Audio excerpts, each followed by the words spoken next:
ಆತ್ಮೀಯ ಸ್ಪರ್ಧಾರ್ಥಿಗಳೇ, ಸಾಧನೆಗೆ ಅಸಾಧ್ಯವಾದುದು ಯಾವುದೂ ಇಲ್ಲ, ಆದರೆ ಸಾಧಿಸುವ ಛಲ ಮನುಷ್ಯನಲ್ಲಿರಬೇಕು. ಇಂದು ತಮಗೆಲ್ಲರಿಗೂ ತಿಳಿದಿರುವ ಹಾಗೆ ಇದು ಸ್ಪರ್ಧಾತ್ಮಕ ಯುಗ. ಈ ಸ್ಪರ್ಧಾತ್ಮಕ ಯುಗದಲ್ಲಿ ನಾವು ಉನ್ನತವಾದದನ್ನು ಸಾಧಿಸಬೇಕು ಅನ್ನುವಂತಹ ಛಲವುಳ್ಳವರಾಗಿದ್ದೇವೆ.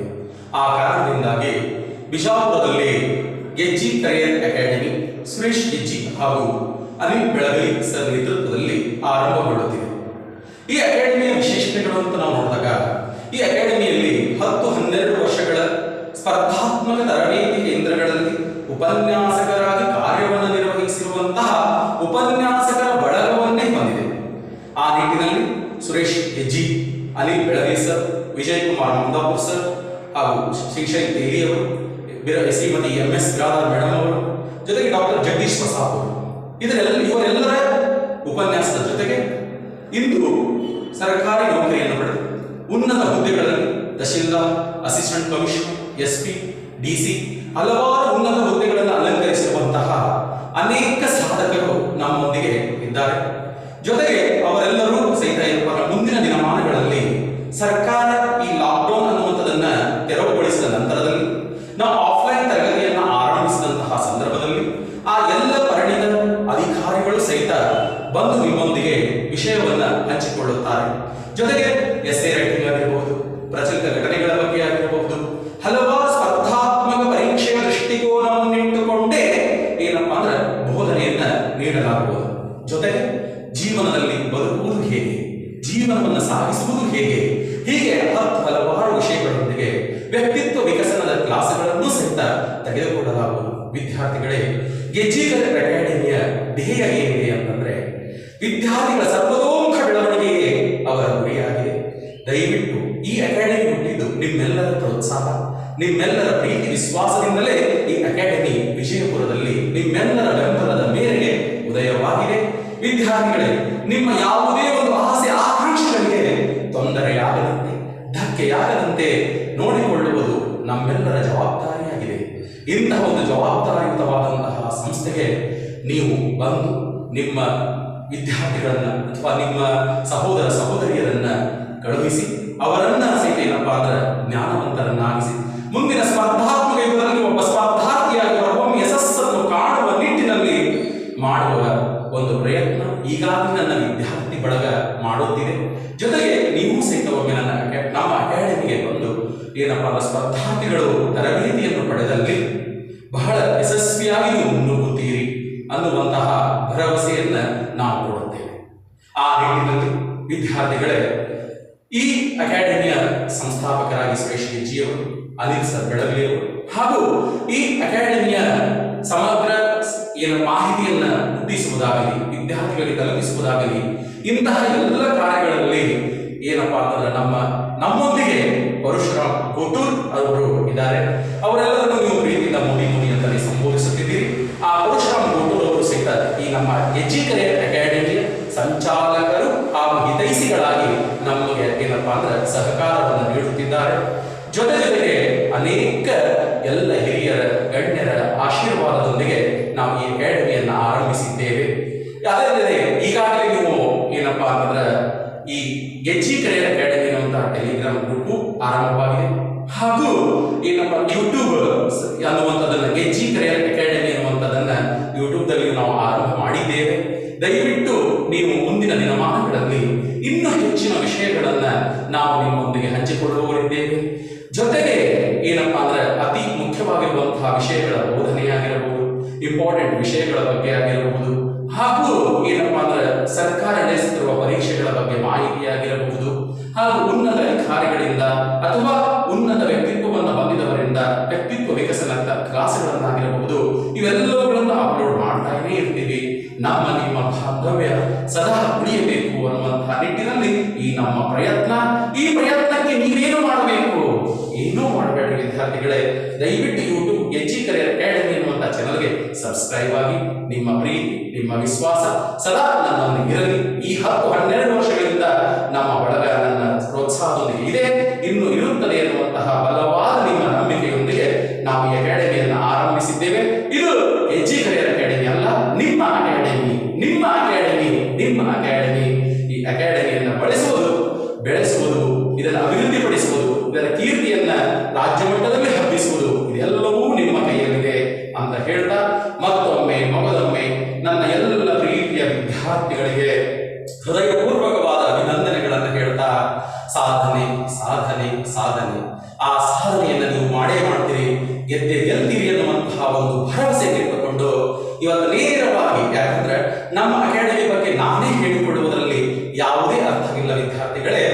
ಈಗಾಗಲೇ ನೀವು ಸಾಕಷ್ಟು ಟೆಲಿಗ್ರಾಮ್ ಗ್ರೂಪ್ನಲ್ಲಿ ಅನೇಕ ಜನ ಏನಪ್ಪಾ ಅಂದ್ರೆ ಸೇರಿದಿರಿ, ಯೂಟ್ಯೂಬ್ ಚಾನಲ್ನ ಸಬ್ಸ್ಕ್ರೈಬ್ ಮಾಡ್ತಾ ಇದ್ದೀರಿ. ಇದೆಲ್ಲವೂ ನಿಮ್ಮ ಪ್ರೀತಿ, ನಿಮ್ಮ ವಿಶ್ವಾಸದ ಸಂಕೇತವಾಗಿದೆ. ಆ ಕಾರಣದಿಂದಾಗಿ ನಿಮಗೆಲ್ಲರಿಗೂ ಅನುಕೂಲವಾಗಲಿ ಅನ್ನುವಂತಹ ಉದ್ದೇಶದಿಂದ ಆಫ್ಲೈನ್ ಕ್ಲಾಸ್ ಸ್ಟಾರ್ಟ್ ಆಗುವವರೆಗೂ ನಮ್ಮ ವಿದ್ಯಾರ್ಥಿಗಳ ಬಳಗಕ್ಕೆ ಸ್ವಲ್ಪ ಇಂಪಾರ್ಟೆಂಟ್ ವಿಷಯಗಳನ್ನು, ಯಾಕಂದ್ರೆ PSI PC ಕಾಲ್ ಫಾರ್ಮ್ ತುಂಬಾ ಆಗಿದೆ, ನಾವು ಏನ್ ಮಾಡಬೇಕು ಅಂತ ಚರ್ಪಡಿಸ್ತಾ ಇರುವಂತಹ ನನ್ನ ಪ್ರೀತಿಯ ವಿದ್ಯಾರ್ಥಿಗಳಿಗೆ, ಸ್ಪರ್ಧಾರ್ಥಿ ಮಿತ್ರರಿಗೆ ಅತಿ ಇಂಪಾರ್ಟೆಂಟ್ ಆಗಿರುವಂತಹ ಕೆಲವೊಂದು ಟಾಪಿಕ್ ಅನ್ನ ಇವತ್ತು ನಾನು ಮುಂದೆ ಅನಿಲ್ಸರಾಗಿರ್ಬೋದು, ಹೀಗೆ ಹಲವಾರು ವಿಷಯಗಳನ್ನ ನಾವು ನಿಮ್ಮೊಂದಿಗೆ ಹಂಚಿಕೊಳ್ಳಲು ಬರುತ್ತಿದ್ದೇವೆ. ಆದ್ದರಿಂದ ನೀವೆಲ್ಲರೂ ನಮ್ಮೊಂದಿಗೆ ಸದಾ ಇರಿ ಅನ್ನುವಂತಹ ರೀತಿ ಒಳಗೆ ಹೇಳ್ತಾ ನಿಮ್ಮ ಬೆಳವಣಿಗೆ, ನಿಮ್ಮ ಯಶಸ್ಸನ್ನು ಅಥವಾ ನಿಮ್ಮ ಕನಸನ್ನೇ ನನಸಾಗಿಸುವ ಉದ್ದೇಶವನ್ನು ಹೊತ್ತುಕೊಂಡು ನಿಂತಿದ್ದೇವೆ. ಅದಕ್ಕೆ ಸಹಕಾರವಿರಲಿ ಅಂತ ಹೇಳುತ್ತಾ ಈಗ ನಾನು ಆಧುನಿಕ ಭಾರತದ ಇತಿಹಾಸ, ನಿಮಗೆಲ್ಲರಿಗೂ ಗೊತ್ತಿದೆ ವಿದ್ಯಾರ್ಥಿಗಳಿಗೆ, ನಾನು ಇತಿಹಾಸ ವಿಷಯವನ್ನ ಬೋಧನೆಯನ್ನು ಮಾಡ್ತಾ ಇದ್ದೀನಿ ಅಂತ. ಇತಿಹಾಸ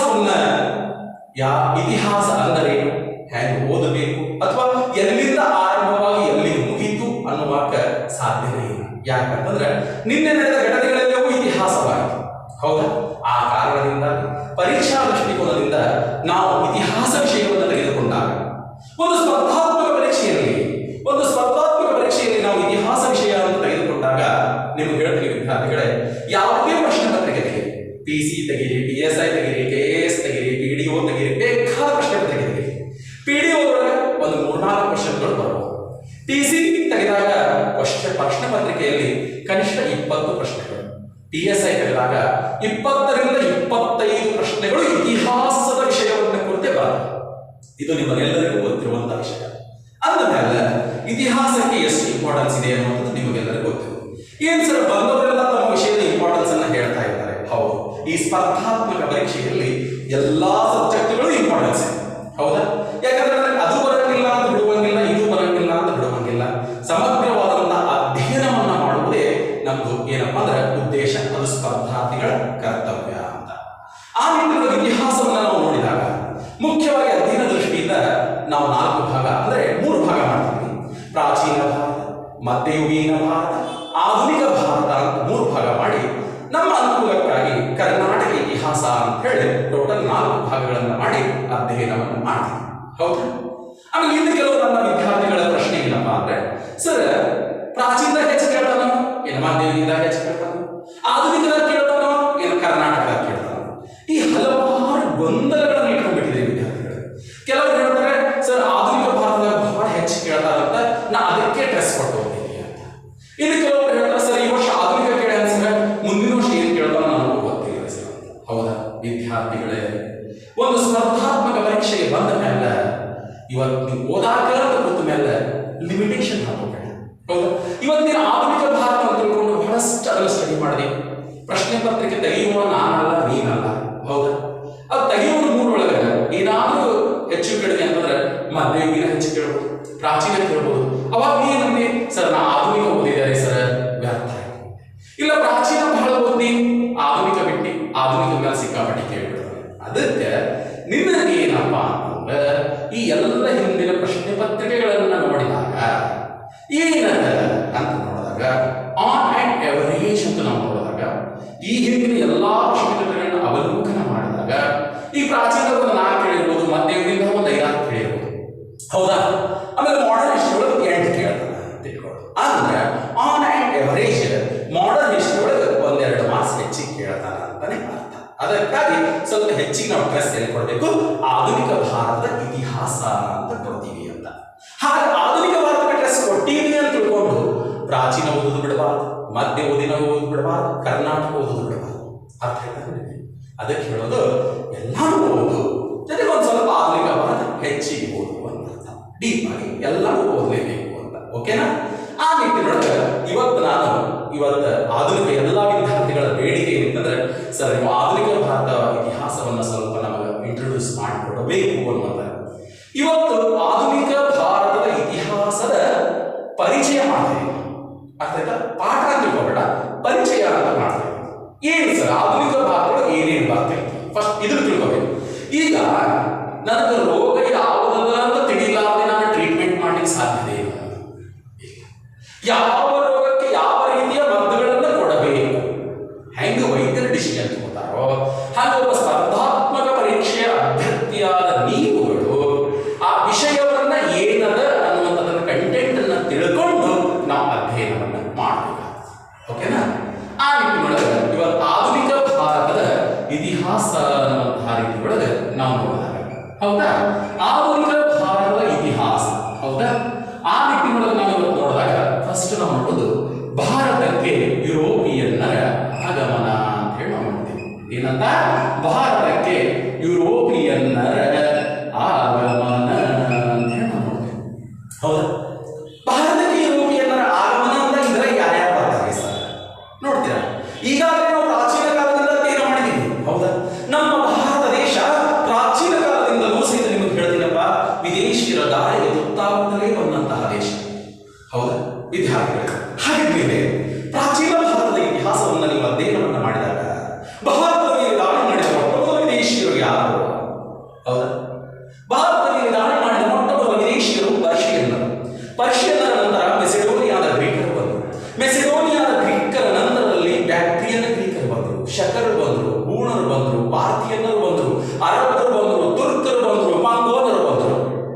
ಒಬ್ಬರಿಲ್ಲ ಒಬ್ಬರು ನಮ್ಮ ಭಾರತ ದೇಶದ ಮೇಲೆ ದಾಳಿಯನ್ನು ಮಾಡುತ್ತಲೇ ಬಂದರು.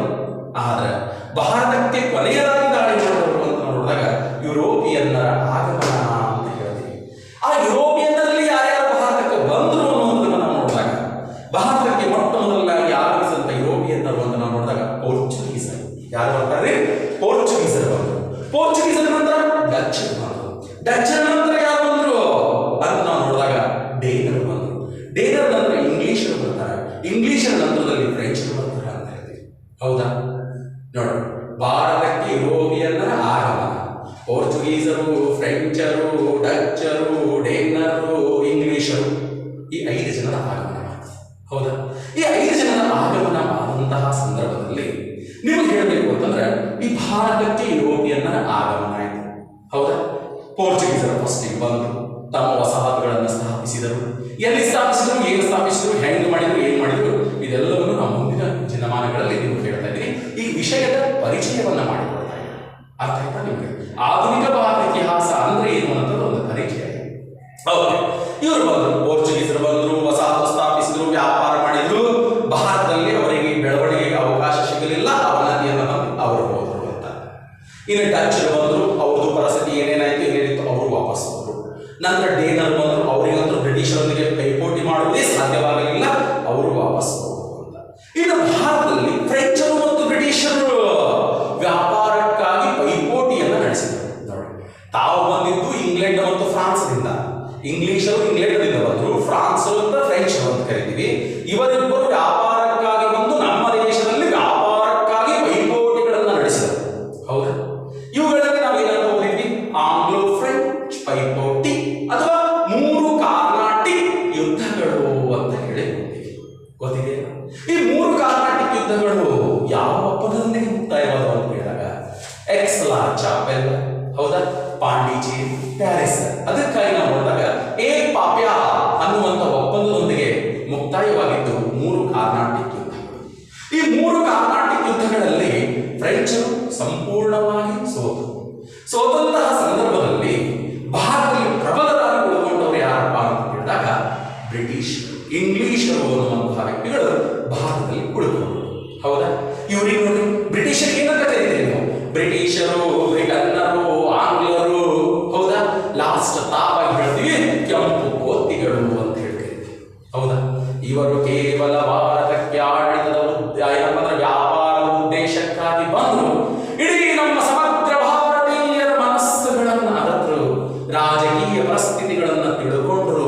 ಇವರು ಇಷ್ಟರದವರೇ ಅದರ ಅಂತ ಸ್ಟಡಿ ಮಾಡಿ ಭಾರತದ ದೇಶೀಯ ರಾಜರಲ್ಲಿ ನೀತಿ ಅಂತ ಕರಿತೀವಿ. ಒಬ್ಬರ ಮಧ್ಯೆ ಅದರಲ್ಲಿ ನೀವು ಗೊತ್ತೇ ಇದೆ, ನಮ್ಮ ಭಾರತ ದೇಶದಲ್ಲಿ ಅಂದಿನಿಂದ ಇಂದಿನವರೆಗೂ ದೇಶದ್ರೋಹಿಗಳ ಸಂಖ್ಯೆ ಅನ್ನೋದು ನಿಮಗೆಲ್ಲರಿಗೂ ಗೊತ್ತಿದೆ. ಒಬ್ಬರ ಬೆಳವಣಿಗೆಯನ್ನು ಕಂಡಾಗ ಅವರನ್ನು ಹೇಗೆ ಹಿಂದೆ ಜಗಲಿ ಅನ್ನುವಂತಹ ಭಾವನೆ ಇದೆ ಹೊರತು ಬೆಳಿಲಕತ್ತಾರಪ್ಪ ಬೆಳಿಲಿ ಅನ್ನುವಂತಹ ಮನೋಭಾವನೆ ಇಲ್ಲವೇ ಇಲ್ಲ ಭಾರತೀಯ. ಆ ದೃಷ್ಟಿಕೋನದಲ್ಲಿ ಆ ನಿಟ್ಟಿನೊಳಗೆ ನಾವು ನೋಡಿದಾಗ ಭಾರತದಲ್ಲಿ ಯಾವಾಗ ಅಲೆಕ್ಸಾಂಡರ್ ದಾಳಿ ಮಾಡಿದಾಗ ಅಂಬಿ ಮೋಸ ಮಾಡಿದ, ಹೌದಾ? ಈಗ ನಾವು ಭಾರತಕ್ಕೆ ಯುರೋಪಿಯನ್ನರ ಆಗಮನ, ಬ್ರಿಟಿಷರು ಅಂತ ಅಧ್ಯಯನ ಮಾಡಕತ್ತೀವಿ. ಪ್ಲಾಸ್ಟಿಕಲ್ನೊಳಗೆ ನೋಡ್ರಿ ನಮ್ಮವ್ರೇ ಆದಂತ ಮೀರ್ ಜಾಫರ್ ನಮಗೆ ಮೋಸ ಮಾಡಿದ್ರು, ಹೌದೋ ಇಲ್ಲ? ಸಿರಾಜುದ್ದೌಲನಿಗೆ ಮೋಸ ಮಾಡ್ತಾರೆ. ಬಾಕ್ಸಾರ ಕಲ್ನೊಳಗೂ ಹಂಗ ಆಗ್ತದೆ. ಅಂದ್ರೆ ಈ ದೇಶ ನಮ್ಮ ಭಾರತೀಯರಲ್ಲಿ ಏನ್ ಮಾಡಿದ್ರು ಅಂದ್ರೆ, ಭಾರತೀಯರಲ್ಲಿ ಆಸೆ ಆಮಿಷಗಳನ್ನ ಮಂತ್ರಿಗಳ ನಡುವೆ, ರಾಜನ ನಡುವೆ, ಪ್ರಬಲವಾದ ವ್ಯಕ್ತಿಗಳ ಮಧ್ಯೆ ಏನ್ ಮಾಡಿದ್ರಪ್ಪ ಅಂದ್ರೆ ಫಿಟ್ಟಿಂಗ್ ಮಾಸ್ಟರ್ ಕೆಲಸ, ಫಿಟ್ಟಿಂಗ್ ಮಾಸ್ಟರ್ ಕೆಲಸಗಳನ್ನ ಮಾಡ್ತಾ ಬಂದ್ರು. ಇದರಿಂದಾಗಿ ನಮ್ಮ ಭಾರತೀಯರಲ್ಲಿ ನಮ್ಮ ವೈಮನಸ್ಸುಗಳನ್ನ ತಂದು ಒಡೆದು ಆಳುವ ನೀತಿಯಿಂದಾಗಿ ಇಡೀ ನಮ್ಮ ಭಾರತ ದೇಶವನ್ನೇ ಸುಮಾರು 200 ವರ್ಷಗಳ ಕಾಲ ಆಡಳಿತವನ್ನ ಮಾಡಿದರು ಅನ್ನೋದನ್ನ ನಾವು ನೋಡ್ತೀವಿ. ಈ 200 ವರ್ಷಗಳ ಕಾಲ ಆಡಳಿತವನ್ನ ಮಾಡಿದಂತಹ ಬ್ರಿಟಿಷರನ್ನ ಇರೋ ಹೊರಹಾಕಲಕ್ಕೆ ನಾವೇನು ಸಾಹಸವನ್ನ ಮಾಡಿದೀವಲ್ಲ, ಹೊರಹಾಕಲಕ್ಕೆ ಹೋರಾಟವನ್ನು ನಡೆಸಿದ್ರಲ್ಲ ನಮ್ಮ ಭಾರತೀಯರು, ಅದನ್ನೇ ನಾವೇನಂತ ಕರಿತೀವಿ ಆಧುನಿಕ ಭಾರತದ ಇತಿಹಾಸ. ಭಾರತಕ್ಕೆ ಯುರೋಪಿಯನ್ನರ ಆಗಮನದಿಂದ ಆರಂಭ ಮಾಡಿದ್ವಿ ಅಂತಂದ್ರೆ ಭಾರತದಿಂದ ಯುರೋಪಿಯನ್ನರ ನಿರ್ಗಮನ, ಇಲ್ಲಿ ತನ ನಾವು ಪರ್ಫೆಕ್ಟ್ ಆಗಿ ಆಧುನಿಕ ಭಾರತದ ಇತಿಹಾಸ ಅಂತ ನಾವು ನೋಡ್ತೀವಿ. ಸರ್, ಒಂದು ಸ್ವತಂತ್ರ ಸಿಕ್ತು ಮತ್ತು ಗಣರಾಜ್ಯವನ್ನು ಸ್ಥಾಪಿಸಿದೀವಿ, ಅನಂತರದಲ್ಲಿ ಆಧುನಿಕ ಭಾರತ ಅನ್ನಂಗಿಲ್ಲ ಸರ್, ಅಂದೇ ಅಂತೀವಿ ವಿದ್ಯಾರ್ಥಿಗಳೇ. ಈ ಇಲ್ಲಿ ತನ ಏನು ನಡೆದದು ಇದೆಲ್ಲವೂ ಆಧುನಿಕ ಭಾರತದ ಇತಿಹಾಸ ಅಂತಾನೆ ನಾವು ಕನ್ಸಿಡರ್ ಮಾಡಬಹುದು ಅಂತ, ಹೌದಾ? ಆ ನಿಟ್ಟಿನೊಳಗೆ ಈಗ ನೋಡಿದ್ರಿ, ಫಸ್ಟ್ ನಾವು ನೋಡ್ತೀವಿ ಭಾರತಕ್ಕೆ ಯುರೋಪಿಯನ್ನರ ಆಗಮನ ನೋಡಿದ್ರಿ, ಆಂಗ್ಲೋ ಫ್ರೆಂಚ್ ಪೈಪೋಟಿಗಳನ್ನ ನೋಡಿದ್ರಿ, ಪ್ಲಾಸಿ ಕದನ ಅನ್ನೋದನ್ನ ಅಧ್ಯಯನ ಮಾಡ್ತೀರಿ, ಬಕ್ಸಾರ ಕದನ ಅಂತ ಅಧ್ಯಯನ ಮಾಡ್ತೀರಿ. ಈ ಬಕ್ಸಾರ ಕದನ ಆದ ನಂತರ ನಮ್ಮಲ್ಲಿ ಪ್ಲಾಸಿ ಮತ್ತು ಬಕ್ಸಾರ ಕದನಗಳು ಭಾರತದಲ್ಲಿ ಬ್ರಿಟಿಷರಿಗೆ ಅತ್ಯಂತ ಸಾಮ್ರಾಜ್ಯವನ್ನು ಸ್ಥಾಪಿಸಲಾಗ ನಿರ್ಣಾಯಕವಾದಂತಹ ಕದನಗಳಾದವು. ಅದಕ್ಕೆ ಪ್ರಸಿದ್ಧ ಇತಿಹಾಸಕಾರ ಒಂದು ಮಾತು ಹೇಳ್ತಾನೆ, ಪ್ಲಾಸ್ಟಿಕ್ ಕದನವು ಭಾರತದಲ್ಲಿ ಬ್ರಿಟಿಷ್ ಸಾಮ್ರಾಜ್ಯದ ಬೀಜವನ್ನು ಬಿತ್ತಿದರೆ ಬಕ್ಸಾರ ಕದನವು ಹೆಮ್ಮರವಾಗಿ ಬೆಳೆಯಲು ಅವಕಾಶ ಮಾಡಿತು ಅಂತ ಹೇಳ್ತಾರೆ. ಯಾಕೆ ಹೇಳಿಕೆ ಬಂತು ಅನ್ನುವಂಥದ್ದು ಮುಂದಿನ ದಿನಮಾನಗಳಲ್ಲಿ ನಾವು ನೋಡ್ತೀವಿ ಅಂತ. ಅಂದ್ರೆ ಈಗ ನಾನು ಏನ್ ಮಾಡ್ತೀನಿ ನಿಮಗೆ ಬ್ರೀಫ್ ಆಗಿ ಏನು ಓದಬೇಕು ಅನ್ನುವಂಥ ಆಧುನಿಕ ಭಾರತ ಇತಿಹಾಸ ಸ್ಟ್ರಕ್ಚರ್ ಕೊಡ್ತಾ ಇದ್ದೀನಿ ವಿದ್ಯಾರ್ಥಿಗಳೇ ಅಂತ, ಹೌದಾ? ಈಗ ನೋಡಿ, ಬಕ್ಸಾರ ಕದನ ಆಯ್ತು. ಬಕ್ಸಾರ ಕದನ ಆದ ನಂತರ ಭಾರತದಲ್ಲಿ ಏನಾಯ್ತಪ್ಪ ಅಂದ್ರೆ ಗವರ್ನರ್ ಮತ್ತು ಗವರ್ನರ್ ಜನರಲ್ಗಳ ಆಡಳಿತ ಅಂತ ಆರಂಭವಾಗ್ತದೆ. ಯಾಕಂದ್ರೆ ಬ್ರಿಟಿಷರು ಈಸ್ಟ್ ಇಂಡಿಯಾ ಕಂಪನಿ ಅನ್ನೋದನ್ನು ಸ್ಥಾಪನೆ ಮಾಡಿದ್ರು. ಈಸ್ಟ್ ಇಂಡಿಯಾ ಕಂಪನಿಗಳ ಮೂಲಕ ಭಾರತದಲ್ಲಿ ಆಡಳಿತವನ್ನು ನೋಡಿಕೊಳ್ಳಾಕ ಅಧಿಕಾರಿಗಳನ್ನು ನೇಮಕ ಮಾಡ್ತಾರೆ. ಅವರನ್ನೇ ನಾವು ಗವರ್ನರ್ ಮತ್ತು ಗವರ್ನರ್ ಜನರಲ್ ಅಂತ ಕರಿತೀವಿ. ಸರ್, ಇವ್ರ ಬಗ್ಗೆ ನಾವು ಎಲ್ಲಿ ಅಧ್ಯಯನ ಮಾಡಬೇಕು, ಹೆಂಗ ಪ್ರಶ್ನೆಗಳು ಹೆಂಗ್ ಬರ್ತಾವ ಗವರ್ನರ್ ಮತ್ತು ಗವರ್ನರ್ ಜನರಲ್ ಬಗ್ಗೆ ಅಂತ ಹೇಳಿದಾಗ, ದ್ವಿಸರ್ಕಾರ ಪದ್ಧತಿಯನ್ನ ಜಾರಿಗೆ ತಂದವರು ಯಾರು, ದ್ವಿಸರ್ಕಾರ ಪದ್ಧತಿಯನ್ನ ರದ್ದು ಮಾಡಿದವರು ಯಾರು, ದತ್ತು ಮಕ್ಕಳಿಗೆ ಹಕ್ಕಿಲ್ಲ ಎಂಬ ನೀತಿಯನ್ನ ಜಾರಿಗೆ ತಂದವರು ಯಾರು, ಇದು ಜಗತ್ತಿಗೆ ಗೊತ್ತಿರುವಂತಹ ಪ್ರಶ್ನೆ. ಅದಕ್ಕೆ ಒಳಗಾದ ಮೊದಲ ಪ್ರದೇಶ ಯಾವುದು, ಇದನ್ನ ಅಧ್ಯಯನ ಮಾಡಬೇಕು. ಮತ್ತೆ ನೋಡ್ರಿ, ಒಳಗಾದ ಮೊದಲ ಪ್ರದೇಶನೂ ನಿನಗೆ ಗೊತ್ತದಂದ್ರೆ ಮುಂದಿನ ಕ್ವಶನ್ ಹೆಂಗ್ ಕೇಳ್ತಾನಂದ್ರೆ, ಒಳಗಾದ ಮೊದಲ ಅರಸ ಯಾರು ಅಂತ ಪ್ರಶ್ನೆ ಕೇಳ್ಬೋದಲ್ವಾ? ಸಹಾಯಕ ಸೈನ್ಯ ಪದ್ಧತಿಯನ್ನು ಜಾರಿಗೆ ತಂದವರು ಯಾರು, ಸಹಾಯಕ ಸೈನ್ಯ ಪದ್ಧತಿಗೆ ಒಳಗಾದ ಮೊದಲ ಭಾರತೀಯ ಯಾರು, ಸಹಾಯಕ ಸೈನ್ಯ ಪದ್ಧತಿಯ ಲಕ್ಷಣಗಳೇನು, ಸಹಾಯಕ ಸೈನ್ಯ ಪದ್ಧತಿಯಿಂದ ಭಾರತೀಯ ಅರಸರಿಗಾದ ತೊಂದರೆಗಳೇನು, ಹೀಗೆ ಹಲವಾರು ಅಂಶಗಳನ್ನು, ಹೌದಾ? ಸತಿ ಸಹಗಮನವನ್ನು ನಿರ್ಮೂಲನ ಮಾಡಿದವರು ಯಾರು, ಹೌದಾ? ಗ್ರ್ಯಾಂಡ್ ಟ್ರಂಕ್ ರಸ್ತೆಯನ್ನು ಅವರು ನಿರ್ಮಿಸಿದವರು ಯಾರು, ಹೌದಾ? ಬರಗಾಲ ಆಯೋಗವನ್ನು ನೇಮಿಸಿದವರು ಯಾರು, ಹೌದಾ? ಹಲವಾರು ಪ್ರಶ್ನೆಗಳನ್ನ ನಾವು ಗವರ್ನರ್ ಮತ್ತು ಗವರ್ನರ್ ಜನರಲ್ಗಳ ಆಡಳಿತದಲ್ಲಿ ನಾವು ನೋಡ್ತೀವಿ. ರಾಬರ್ಟ್ ಕ್ಲೈವ್ನಿಂದ ಹಿಡಿದು ಲಾರ್ಡ್ ಕ್ಯಾನಿಂಗ್ನವರೆಗೆ 1765ರಿಂದ 1858ರವರೆಗಿನ ಕಾಲಾವಧಿಯನ್ನ ಗವರ್ನರ್ ಮತ್ತು ಗವರ್ನರ್ ಜನರಲ್ಗಳ ಆಡಳಿತ ಅಂತ ಹೇಳ್ತೀವಿ. ಸುಮಾರು 19 ಅಥವಾ 18 ಜನ ಏನಪ್ಪಾ ಅಂದ್ರೆ ಗವರ್ನರ್ ಜನರಲ್ಗಳು ಬಂದು ಹೋಗ್ತಾರೆ, ಹೌದಾ? ನಂತರದಲ್ಲಿ ಏನು ಸರ್ ಅಂದಾಗ 1857ರ ಭಾರತದ ಪ್ರಥಮ ಸ್ವಾತಂತ್ರ್ಯ ಸಂಗ್ರಾಮ ಅಂತ ನಾವು ನೋಡ್ತೀವಿ, ಹೌದಾ ವಿದ್ಯಾರ್ಥಿಗಳೇ? 1857ರ ಭಾರತದ ಪ್ರಥಮ ಸ್ವಾತಂತ್ರ್ಯ ಸಂಗ್ರಾಮ ಅಂತ ನಾವು ಬರೀ ಹೇಳ್ತಾರಲ್ಲ, ಹೌದಾ? ಸಂಗ್ರಾಮಕ್ಕೆ ಕಾರಣಗಳೇ, ಸಂಗ್ರಾಮಕ್ಕೆ ಕಾರಣಗಳು ರಾಜಕೀಯವಾಗಿ, ಆರ್ಥಿಕವಾಗಿ, ಶೈಕ್ಷಣಿಕವಾಗಿ, ಧಾರ್ಮಿಕವಾಗಿ, ತತ್ಕ್ಷಣವಾಗಿ, ಸೈನಿಕವಾಗಿ, ಹೌದಾ?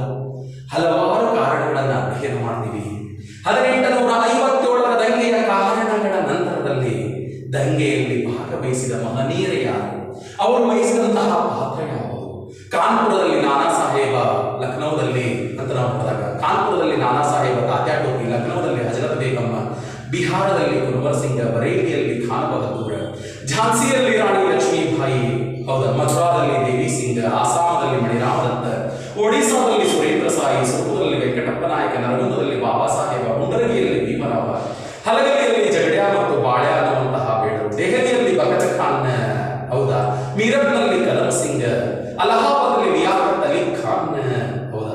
ನೋಡ್ರಿ ವಿದ್ಯಾರ್ಥಿಗಳೇ, 17 ಮಂದಿ ಹೆಸರು ಹೇಳಿದೆ ನಾನು, ಹೌದಾ. ಇದರೊಳಗೆ ಫಿಕ್ಸ್ ಕ್ವಶನ್ ಆಗುತ್ತೆ, ಅದಕ್ಕೆ ಹೇಳೋದು ಪ್ರತಿಯೊಂದು ಟಾಪಿಕ್ ಇಂಪಾರ್ಟೆಂಟ್ ಇದೆ. 1750ರ ದಂಗೆಯಲ್ಲಿ ಭಾಗವಹಿಸಿದ ಮಹನೀಯರ ನಂತರದಲ್ಲಿ ನಾವು ಘಟನೆ ಯಾವ ಯಾವ ರೀತಿಯಾಗಿ ಪಸರಿಸಿತು ಅನ್ನುವುದನ್ನು ಅಧ್ಯಯನ ಮಾಡ್ತೀವಿ. 1750ರ ದಂಗೆಯ ಪಸರಣೆಯ ನಂತರದಲ್ಲಿ ದಂಗೆಯ ಪರಿಣಾಮ ಏನಾಯಿತು, ದಂಗೆಯಲ್ಲಿ ಭಾರತೀಯರ ವೈಫಲ್ಯಕ್ಕೆ ಕಾರಣಗಳೇನು ಅನ್ನುವಂತಹ ಸಮಗ್ರವಾದ ಅಧ್ಯಯನವನ್ನು ಮಾಡ್ತೀವಿ, ಹೌದಾ. ಇನ್ನು 1857ರ ದಂಗೆಯನ್ನ ಮುಗಿಸಿದಂತಹ ನಂತರದಲ್ಲಿ ನೀವು ಹೇಳಬೇಕು ಅಂತಂದ್ರೆ 1858ರ ವಿಕ್ಟೋರಿಯಾ ರಾಣಿಯ ಘೋಷಣಾ ಪತ್ರ ಅಂತ ಬರ್ತದ, ಅಥವಾ 1858ರ ಮ್ಯಾಗ್ನಾ ಕಾರ್ಟಾ ಅಂತ ಕರಿತೀವಿ. ಗವರ್ನರ್ ಜನರಲ್ ಅನ್ನುವಂಥ ಹುದ್ದೆ ರದ್ದಾಗಿ ವೈಸ್ರಾಯರ ಹುದ್ದೆ ಅನ್ನುವಂಥದ್ದು ಆರಂಭವಾಗ್ತದೆ. ವಿದ್ಯಾರ್ಥಿಗಳೇ, 22 ಜನ ವೈಸ್ರಾಯರು ಬರ್ತಾರೆ, 22 ಜನ ವೈಸ್ರಾಯರು ಬರ್ತಾರೆ, ಹೌದಾ.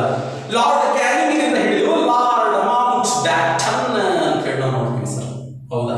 ಅಲ್ಲಿಯವರೆಗೆ ನೀವೇನಪ್ಪಾ ಅಂತಂದ್ರೆ 22 ಮಂದಿ ಬಗ್ಗೆ ಏನಪ್ಪಾ ಅಂದ್ರೆ ನಾವು ಸಮಗ್ರವಾಗಿ ತಿಳ್ಕೊಳ್ಬೇಕು, ಹೌದಾ. 22 ಮಂದಿ ಬಗ್ಗೆ ನಾವು ಸಮಗ್ರವಾಗಿ ತಿಳ್ಕೊಂಡಿದ್ವಿ ಅಂತಂದ್ರೆ ಅಲ್ಲಿ ಒಂದು ಪ್ರಶ್ನೆ ನಮಗೆ ಟಚ್ ಆಗ್ತದೆ, ಹೌದಾ. ಹೌದಾ, ನೀವು ಅರ್ಥ ಮಾಡ್ಕೋಬೇಕು ವಿಷಯವನ್ನು, ಹೌದಾ. ಅಲ್ಲಿ ಲಾರ್ಡ್ ಕ್ಯಾನಿಂಗ್ನಿಂದ ಹಿಡಿದು ಲಾರ್ಡ್ ಮೌಂಟ್ ಬ್ಯಾಟನ್ ಅನ್ನೋವರೆಗೂ 22 ಮಂದಿಯನ್ನು ನಾವು ನೋಡಲೇಬೇಕಾಗ್ತದೆ ಸರ್. ವೈಸ್ರಾಯರಗಳ ಆಡಳಿತವನ್ನು ನಾವು ನೋಡಿದಂತಹ ನಂತರದಲ್ಲಿ ಏನಂತ ಹೇಳಿದಾಗ 1885ರ ಭಾರತ ರಾಷ್ಟ್ರೀಯ ಕಾಂಗ್ರೆಸ್ಸಿನ ಸ್ಥಾಪನೆಯನ್ನು ನಾವು, ಹೌದಾ. 1885ರ ಭಾರತ ರಾಷ್ಟ್ರೀಯ ಕಾಂಗ್ರೆಸ್ಸಿನ ಸ್ಥಾಪನೆ ಎದಕ್ಕಾಯಿತು, ಎದರಿಗೋಸ್ಕರ ಆಯಿತು, ಇದರದ ಮಹತ್ವ ಏನಾಯ್ತು, ಭಾಗವಹಿಸಿದ ಮಹನೀಯರು ಯಾರು, ಪ್ರಥಮ ಸಭೆ ಎಲ್ಲಿ ನಡೆಯಿತು, ಡೇಟ್ ಸಮೇತ ಕೇಳ್ತಾರೆ, ಹೌದಾ. 1885ರ ಭಾರತ ರಾಷ್ಟ್ರೀಯ ಕಾಂಗ್ರೆಸ್ಸಿನ ಪ್ರಮುಖ ಅಧಿವೇಶನಗಳು ಹೌದು. ನಾವು ಹೇಳ್ತೀವಿ ಪ್ರಥಮ ಬಾರಿಗೆ ಜನಗಣಮನ ಗೀತೆಯನ್ನು ಹಾಡಿದ್ದು 1911ರ ಅಧಿವೇಶನ ಅಂತ ಹೇಳ್ತೀವಿ. ಅಧ್ಯಕ್ಷ ಯಾರು ಅಂತ ಕೇಳ್ತಾರೆ, ಹಾಡದವರು ಯಾರು ಅಂತ ಕೇಳ್ತಾರೆ, ಹೌದು ಇಲ್ಲ. ಪ್ರಥಮ ಮಹಿಳಾ ಅಧ್ಯಕ್ಷ ಯಾರು, ಪ್ರಥಮ ಭಾರತೀಯ ಮಹಿಳಾ ಅಧ್ಯಕ್ಷ ಯಾರು, ಹೌದು ಇಲ್ಲ. ಹೀಗೆ ಹಲವಾರು ಪ್ರಶ್ನೆಗಳನ್ನ ಭಾರತ ರಾಷ್ಟ್ರೀಯ ಕಾಂಗ್ರೆಸ್ಸಿನ ಬಗ್ಗೆ ನೋಡ್ತೀವಿ. ಭಾರತೀಯ ರಾಷ್ಟ್ರೀಯ ಕಾಂಗ್ರೆಸ್ಸಿನ ಟೀಕೆ ಮತ್ತು ಅದರ ಏನಪ್ಪಾ ಅಂದ್ರೆ ಪರಿಣಾಮಗಳನ್ನ ಅಧ್ಯಯನ ಮಾಡ್ತೀವಿ. ಈ ಭಾರತ ರಾಷ್ಟ್ರೀಯ ಕಾಂಗ್ರೆಸ್ಸಿನ ಕಾಲಘಟ್ಟವನ್ನ 3 ಭಾಗ ಮಾಡಿ ಓದ್ತೀವಿ. ಮಂದಗಾಮಿಗಳ ಯುಗ, ತೀವ್ರಗಾಮಿಗಳ ಯುಗ, ಗಾಂಧಿ ಯುಗ ಅಂತ ಹೇಳಿ ನಾವು ನೋಡ್ತೀವಿ, ಹೌದಾ. ಮಂದಗಾಮಿಗಳ ಯುಗ ಅಂತ ನಾವು ನೋಡಿದಾಗ ವಿದ್ಯಾರ್ಥಿಗಳೇ 1885ರಿಂದ 1905 ಅಂತ ಹೇಳ್ತೀವಿ, ಹೌದಾ. 1905ರಿಂದ 1919 ತೀವ್ರಗಾಮಿಗಳ ಯುಗ, 1919ರಿಂದ 1947 ಗಾಂಧಿ ಯುಗ ಅನ್ನೋದನ್ನು ನಾವು ನೋಡ್ತೀವಿ ಅಂತ. ಈ 3 ಯುಗಗಳನ್ನ ಅಧ್ಯಯನವನ್ನ ನಾವು ಮಾಡಲೇಬೇಕಾಗ್ತದೆ, ಹೌದಾ. ಮಂದಗಾಮಿಗಳ ಯುಗ ಅಂತ ನಾವು ನೋಡಿದಾಗ, ಹೌದಾ, 20 ವರ್ಷಗಳ ಆರಂಭದ ಭಾರತ ರಾಷ್ಟ್ರೀಯ ಕಾಂಗ್ರೆಸ್ಸಿನ ಕಾಲಾವಧಿಯನ್ನು ನಾವು ನೋಡ್ತಿದ್ರಿ. ಇದರಲ್ಲಿ ನಾವು ನೋಡಬೇಕಾಗಿದ್ದು ದಾದಾಬಾಯಿ, ನವರೋಜಿ, ಫಿರೋಜ್ ಶಾ ಮೆಹ್ತಾ, ಎಂ.ಜಿ. ರಾನಡೆ, ಗೋಪಾಲಕೃಷ್ಣ ಗೋಖಲೆ, ಮದನ ಮೋಹನ ಮಾಳವೀಯ, ಹೌದಾ. ಇಂಥ ಅನೇಕ ಮಹನೀಯ ನಾಯಕರು ಮಾಡಿರುವಂತಹ ಸಾಧನೆಗಳೇನು, ಏನು ಮಾಡಿದ್ರು ಮಂದಗಾಮಿಗಳ ಉದ್ದೇಶ, ಯಾವ ರೀತಿಯಾಗಿ ಭಾರತದ ಆರಂಭದ ಭಾರತ ರಾಷ್ಟ್ರೀಯ ಕಾಂಗ್ರೆಸ್ಸಿನ ಸ್ಥಾಪನೆ ಹಿಡಿದುಕೊಂಡ 20 ವರ್ಷಗಳ ಕಾಲದ ಭದ್ರವಾಗಿ ಬ್ರಿಟಿಷರ ಕೈಯೊಳಗ ಅಥವಾ ಬ್ರಿಟಿಷ್ ಆಡಳಿತದಲ್ಲಿ ಇದು ಇರಬೇಕಾದ್ರೆ ಅಲ್ಲಿ ಪಾತ್ರ ಯಾರ್ದಂದ್ರೆ ಮಂದಗಾಮಿಗಳ ಪಾತ್ರ ಅನ್ನೋದನ್ನ ನೋಡ್ತೀವಿ. ಮಂದಗಾಮಿಗಳನ್ನ ವಿರೋಧ ಮಾಡಿ ಒಂದು ಗುಂಪು ರೆಡಿಯಾಯಿತು, ತೀವ್ರಗಾಮಿಗಳ ಯುಗ ಅಂತೇಳಿ, ಹೌದಾ. ತೀವ್ರಗಾಮಿಗಳ ಯುಗ ಅಂತ ನೀವು ಅಧ್ಯಯನವನ್ನು ಮಾಡಿದಾಗ ಲಾಲ ಬಾಲ ಬಾಲ ಅರವಿಂದ ಘೋಷ್ ಅಂತ ನೋಡ್ತೀವಿ, ಹೌದಾ. ಲಾಲಾ ಲಜಪತ್ ರಾಯರು, ಬಾಲಗಂಗಾಧರ ತಿಲಕರು, ಬಿಪಿನ ಚಂದ್ರಪಾಲರು, ಅರವಿಂದ ಘೋಷರು, ಇವರ ಜೊತೆಗೆ ಏನಾಯಿತು ಅಂತ ನೋಡಿದಾಗ 1905ರ ಬಂಗಾಳದ ವಿಭಜನೆ, 1905ರಲ್ಲಿ ಏನಪ್ಪ ಬಂಗಾಳದ ವಿಭಜನೆ ಅಂತ ನೋಡ್ತೀವಿ.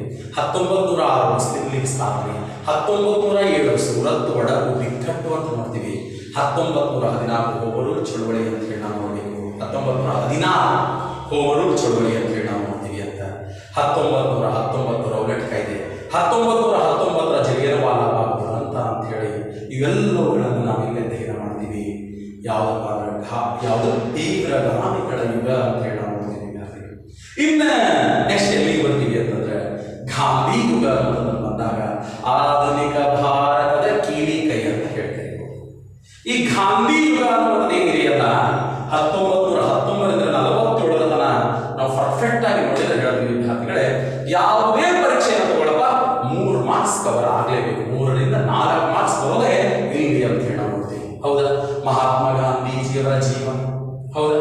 ಮಹಾತ್ಮ ಗಾಂಧೀಜಿಯವರು ಸೌತ್ ಆಫ್ರಿಕಾ, ದಕ್ಷಿಣ ಆಫ್ರಿಕಾದಲ್ಲಿ ಹೋಗಿ ಏನೇನು ಸಾಧನೆ ಮಾಡಿದ್ರು, ಭಾರತಕ್ಕೆ ಯಾವಾಗ ಮರಳಿ ಬಂದ ಬಳಿಕ ಅವರು ಭಾಗವಹಿಸಿದಂತ ಮೊದಲ ಸತ್ಯಾಗ್ರಹ ಕೇಳ್ತಾರೆ, ಚಂಪಾರಣ್ಯ ಸತ್ಯಾಗ್ರಹ, ಖೇಡಾ ಸತ್ಯಾಗ್ರಹ, ಅಹಮದಾಬಾದ್ ಟೆಕ್ಸ್ಟೈಲ್ ಸತ್ಯಾಗ್ರಹ, ಹೌದಾ? ನಂತರದಲ್ಲಿ 1919 ಅಮೃತ್ಸರದೊಳಗೆ ಮೋತಿಲಾಲ್ ನೆಹರು ಅವರು ಕಾಂಗ್ರೆಸ್ಸಿನ ಅಧ್ಯಕ್ಷರಾಗಿದ್ದಾಗ ಗಾಂಧೀಜಿಯವರನ್ನು ಕಾಂಗ್ರೆಸ್ಗೆ ಆಹ್ವಾನಿಸಿದರು. ಅವಾಗ ಗಾಂಧೀಜಿಯವರು ಕಾಂಗ್ರೆಸ್ ಅನ್ನು ಎಂಟ್ರಿ ಮಾಡಿದರು. 1920 ಅಸಹಕಾರ ಚಳವಳಿ, 1922 ಚೌರಾಚೌರಿ ಘಟನೆ, 1922 ಸ್ವರಾಜ್ಯ ಪಕ್ಷದ ಸ್ಥಾಪನೆ, 1924 ಬೆಳಗಾವಿ ಅಧಿವೇಶನ, 1927 ಸೈಮನ್ ಆಯೋಗ, 1928 ಬಾರ್ಡೋಲಿ ಸತ್ಯಾಗ್ರಹ, 1929ರಲ್ಲಿ ಅಂತ ನಾವಿಲ್ಲಿ ಅಧ್ಯಯನವನ್ನು ಮಾಡಿದಾಗ ಏನಪ್ಪಾ ಅಂತಂದ್ರೆ ಕಾಂಗ್ರೆಸ್ ಅಧಿವೇಶನ ಅಂತ ನಡೀತದೆ. ತ್ರಿವರ್ಣ ಧ್ವಜವನ್ನ ಹಾರಿಸ್ತಾರೆ. ಸಂಪೂರ್ಣ ಸ್ವಾತಂತ್ರ್ಯವೇ ಕಾಂಗ್ರೆಸ್ಸಿನ ಮುಖ್ಯ ಗುರಿ ಅಂತ ಘೋಷಿಸಿದಂತ ಅಧಿವೇಶನ. 1930 ಕಾನೂನು ಭಂಗ ಚಳವಳಿ, 1930 ದಂಡಿ ಸತ್ಯಾಗ್ರಹ, ಹೌದಾ? 1931 ಗಾಂಧಿ ಇರುವಿನ ಒಪ್ಪಂದ, 1930 ದುಂಡು ಮೇಜಿನ ಪರಿಷತ್, 1931 ಎರಡನೇ ದುಂಡು ಮೇಜಿನ ಪರಿಷತ್, 1932 ಮೂರನೇ ದುಂಡು ಮೇಜಿನ ಪರಿಷತ್ತು, 1932 ಮತೀಯ ಕೊಡುಗೆ ಅಂತ ಹೋಗ್ತೀವಿ, ಹೌದಾ? ಮತೀಯ ಕೊಡುಗೆ 1932 ಪೂನಾ ಒಪ್ಪಂದ, ಅಂಬೇಡ್ಕರ್ ಮತ್ತು ಗಾಂಧಿ ಮಧ್ಯೆ ನಡೆದಂಥದ್ದು, ಹೌದು ಹೌದು. 1939 ತ್ರಿಪುರಾ ಬಿಕ್ಕಟ್ಟು, ಸುಭಾಷ್ ಚಂದ್ರ ಬೋಸರು ಕಾಂಗ್ರೆಸ್ ಅನ್ನು ಬಿಟ್ಟು ಹೊರಗೆ ಬರಕ್ಕೆ ಏನು ಕಾರಣ, ನಂತರ ಯಾರ ಅಧ್ಯಕ್ಷ, ನಂತರದಲ್ಲಿ ಏನು ಬೆಳವಣಿಗೆ ಆಯಿತು. 1939ರಲ್ಲಿ ಸುಭಾಷ್ ಚಂದ್ರ ಬೋಸರು ಫಾರ್ವರ್ಡ್ ಬ್ಲಾಕ್ ಅನ್ನೋದನ್ನು ಸ್ಥಾಪನೆ ಮಾಡ್ತಾರೆ, ಹೌದು. 1940ರಲ್ಲಿ ಬ್ರಿಟಿಷ್ ಸರ್ಕಾರ ಇವರನ್ನು ಬಂಧಿಸಿ ಕಾರಾಗೃಹಕ್ಕೆ ತಳ್ತಾರೆ. ಕಾರಾಗೃಹದಿಂದ ಪಾರಾದಂತ ಸುಭಾಷ್ ಚಂದ್ರ ಬೋಸರು ಜರ್ಮನಿಗೆ ಹೋಗಿ ಹಿಟ್ಲರ್ನ ಸಹಾಯವನ್ನು ಕೇಳಿ ರೋಮ್, ಪ್ಯಾರಿಸ್, ಟೋಕಿಯೋ ಮೂಲಕ ಸಿಂಗಾಪುರ್ ಬರ್ತಾರೆ. ರಾಸ್ ಬಿಹಾರಿ ಬೋಸರ ಸಹಾಯವನ್ನು ಪಡೆದ ಆಜಾದ್ ಹಿಂದ್ ಫೌಜ್ ಅನ್ನೋ ಸಂಘಟನೆಯನ್ನು ಮಾಡ್ತಾರೆ. 1945ರಲ್ಲಿ ಏನಂದ್ರೆ ಸುಭಾಷ್ ಚಂದ್ರರ ಮರಣ ಅಂತ ಹೋಗ್ತೀವಿ, 1940 ಆಗಸ್ಟ್ ಕೊಡುಗೆ, 1942 ಕ್ವಿಟ್ ಇಂಡಿಯಾ ಚಳವಳಿ, 1942 ಕ್ರಿಪ್ಸ್ ಆಯೋಗ ಅಂತ ಹೋಗ್ತೀವಿ, 1944ರಲ್ಲಿ ಗಾಂಧೀಜಿನ ಮಾತುಕತೆ ಅಂತ ಹೋಗ್ತೀವಿ, ಹೌದಾ ಇಲ್ಲ? 1900 ಎಷ್ಟಪ್ಪ ಅಂತಂದ್ರೆ 45ರಲ್ಲಿ ಸಿಮ್ಲಾ ಸಮ್ಮೇಳನ ಅಂತ ಹೋಗ್ತೀವಿ, 1946 ಕ್ಯಾಬಿನೆಟ್ ಆಯೋಗ, 1946 ಹಂಗಾಮಿ ಸರ್ಕಾರ, 1947 ಮೌಂಟ್ ಬ್ಯಾಟನ್ ಆಯೋಗ, 1947 ಭಾರತ ಸ್ವಾತಂತ್ರ್ಯದ ಅಧಿನಿಯಮ ಅನ್ನುವಂಥದ್ದನ್ನು ಅಧ್ಯಯನ ಮಾಡ್ತೀವಿ.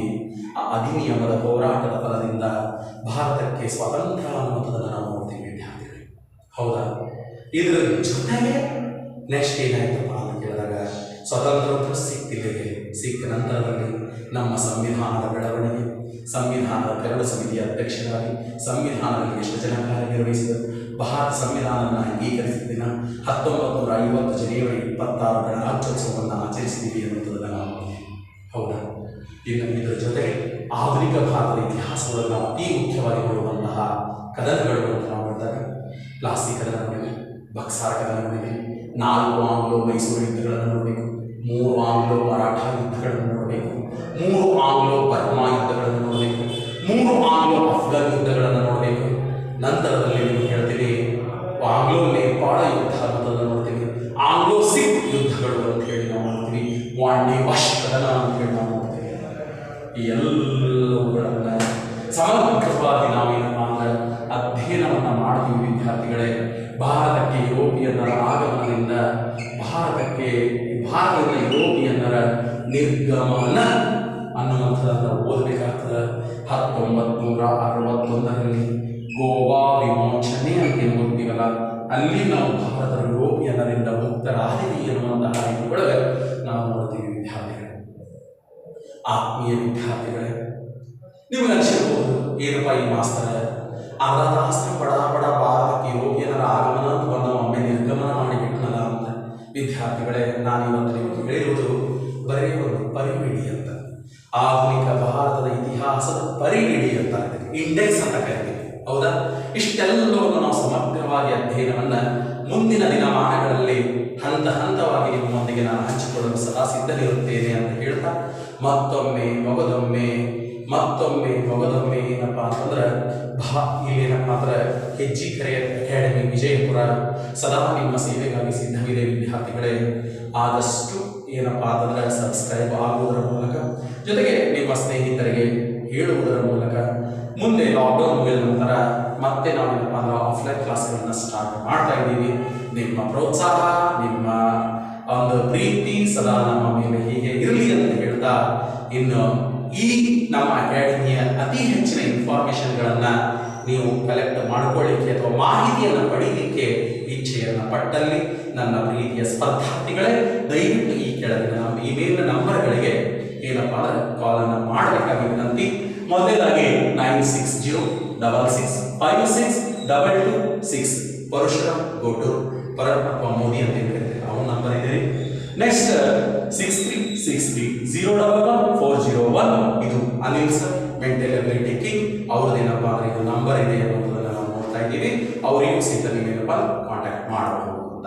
ಜೊತೆಗೆ 6360452726 ಇದು ನಿಮ್ಮ ಅಚ್ಚುಮೆಚ್ಚಿನ ಇತಿಹಾಸ ಉಪನ್ಯಾಸಕ ಸುರೇಶ್ ಗೆಚ್ಚಿ ಅವರ ನಂಬರ್ ಆಗಿರ್ತದೆ. ಅಂದ್ರೆ ನಂದೇ ನಂಬರ್ ದೋಸ್ತ, ಅಂದ್ರೆ ಈ ನಂಬರಿಗೂ ಸಹಿತ ನೀವೇನಪ್ಪ ಅಂದ್ರೆ ಕಾಂಟ್ಯಾಕ್ಟ್ ಮಾಡಬಹುದು ಅಂತ ಹೇಳ್ತಾ, ಮತ್ತೊಮ್ಮೆ ನಿಮಗೆಲ್ಲರಿಗೂ ಒಳ್ಳೆಯದೇ ಆಗುತ್ತದೆ ಎನ್ನುವಂತಹ ಶುಭ ಹಾರೈಕೆಗಳೊಂದಿಗೆ ದಯವಿಟ್ಟು ನಮ್ಮ ಟೆಲಿಗ್ರಾಮ್ ಗ್ರೂಪಿಗೂ ಯೂಟ್ಯೂಬ್ಗೂ ಸಬ್ಸ್ಕ್ರೈಬ್ ಆಗಲಿ ಅಂತ ಹೇಳ್ತಾ, ವಿದ್ಯಾರ್ಥಿಗಳೇ, ಇವತ್ತು ಇಡೀ ಜಗತ್ತನ್ನೇ ಕರೋನಾ ಅನ್ನುವಂತಹ ಮಹಾಮಾರಿ ಕಾಡ್ತಾ ಇದೆ. ವಿದ್ಯಾರ್ಥಿಗಳೇ, ಯಾವನಲ್ಲಿ ಆತ್ಮವಿಶ್ವಾಸವಿದೆಯೋ, ಯಾವನಲ್ಲಿ ಧೈರ್ಯವಿದೆಯೋ ಅವನನ್ನ ಯಮಾಸೆಗೆ ಏನು ಮಾಡಲಿಕ್ಕೆ ಸಾಧ್ಯವಿಲ್ಲ. ವಿದ್ಯಾರ್ಥಿಗಳೇ, ಸ್ವಾಮಿ ವಿವೇಕಾನಂದರು ಒಂದು ಮಾತಾಡ್ತಾರೆ, 33 ಕೋಟಿ ದೇವರಲ್ಲಿ ವಿಶ್ವಾಸವಿದ್ದು ನಿನ್ನಲ್ಲಿ ನಿನಗೆ ಆತ್ಮವಿಶ್ವಾಸವಿದ್ದರೆ ಆ ದೇವರು ಸಹಿತ ಏನನ್ನು ಮಾಡಲಾರ ಅಂತ ಹೇಳ್ತಾರೆ.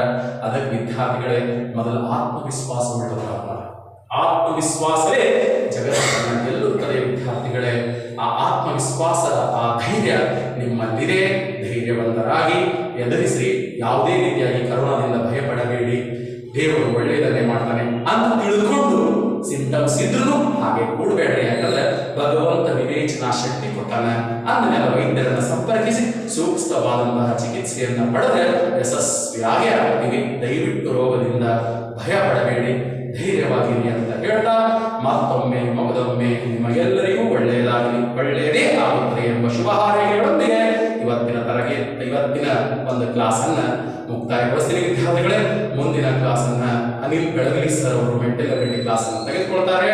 ಅದನ್ನ ನಾಳೆ ದಿವಸ ನಾವು ಮುಂದಿನ ದಿನವಾಗಿ ನಿಮಗೆ ಸೂಚನೆಯನ್ನು ಕೊಡ್ತೀವಿ, ಆ ಕ್ಲಾಸ್ ಅನ್ನ ಹಾಕ್ತೀವಿ ಅಂತ ಹೇಳ್ತಾ, ನಿಮ್ಮ ಸಹಕಾರ, ನಿಮ್ಮ ಪ್ರೀತಿ ಸದಾ ನಮ್ಮೊಂದಿಗೆ ಇರಲಿ ಅಂತ ಹೇಳ್ತಾ